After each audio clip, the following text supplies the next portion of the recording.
ફરિયાદ કરવામાં આવી છે આઈટી ની કલમમાં આટલી બધી ભૂલી ના હોય જો મારા ઉપર ખરડી લગાવી દેશે ને તો આ વખતે તો હું નહીં પેલું કરું વારંવાર ખરડી ના હોય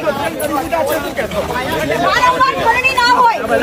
નમસ્કાર દર્શક મિત્રો, હાલ કીર્તિ પટેલને આજીવન ચાલી રહી છે। મિત્રો હવે કીર્તિ પટેલને હાલ સૌથી મોટા સમાચાર આવી રહ્યા છે। મિત્રો હવે કીર્તિ પટેલને આજકાલ કોણ નથી ઓળખતું, બરોબર છે। જે સોશિયલ મીડિયામાં છે એ વિવાદને લઈને હાલ વિડીયો અપલોડ કરતી હોય છે, જે તેમને લઈને હાલ ખૂબ વિવાદ થતા હોય છે। તેવા જ વિવાદમાં હાલ કીર્તિ પટેલને હાલ ધરપકડ કરવામાં આવી છે, જે પોલીસને હાલ તેમને જેલમાં અત્યારે લઈ ગયા છે, બરોબર છે। તે શું છે સંપૂર્ણ ઘટના આપણે સાથે મળીને મિત્રો હવે કીર્તિ પટેલને કોઈ ન ઓળખતું હોય એવું બને જ નહીં, બરોબર છે। જે તેમને વિવાદ લઈને હાલ સોશિયલ મીડિયામાં એ વિડીયો અપલોડ કરતો હોય છે, તેમના લીધે વિવાદ થાય। તેવા જ વિવાદમાં હાલ કીર્તિ પટેલને ફરીવાર એકવાર જેલના સળિયા પાછળ જવું પડ્યું છે। હવે મિત્રો હાલ સોશિયલ મીડિયામાં કીર્તિ પટેલને હાલ થોડાક દિવસ પહેલા જે ઇન્સ્ટાગ્રામ એકાઉન્ટ હતું, બરોબર છે, તો હાલ એ બેન કરવામાં આવ્યું છે। જે આખા ગુજરાતમાં કીર્તિ પટેલનું ઇન્સ્ટાગ્રામ બેન કરવામાં આવ્યું છે। અને મળતી માહિતી અનુસાર એવું જાણવા મળ્યું છે કે હાલ જે કીર્તિ પટેલ છે એ ધાક ધમકી છે, જે લોકો પાસે પૈસા પડાવતી હતી, તો તેમને લઈને હાલ એક ફરિયાદ કરવામાં આવી છે, જેમને લઈને હાલ કીર્તિ પટેલને ગિરફ્તાર કરવામાં આવી છે। અને સાથે જાણવા મળ્યું છે કે કીર્તિ પટેલને હાલ તેમના ઘરેથી જ પોલીસે રેડ પાડી છે, તો ત્યાર પછી તેમને હાલ ગિરફ્તાર કરવામાં આવી। છતાં પણ કીર્તિ પટેલ એવું કહી રહી છે કે હું એકવાર જેલમાંથી બહાર આવી જાઉં તો પછી તમને મોટા ખુલાસા પણ કરીશ, એવું કહી રહી છે। એ હું તમને વિડીયો બતાવું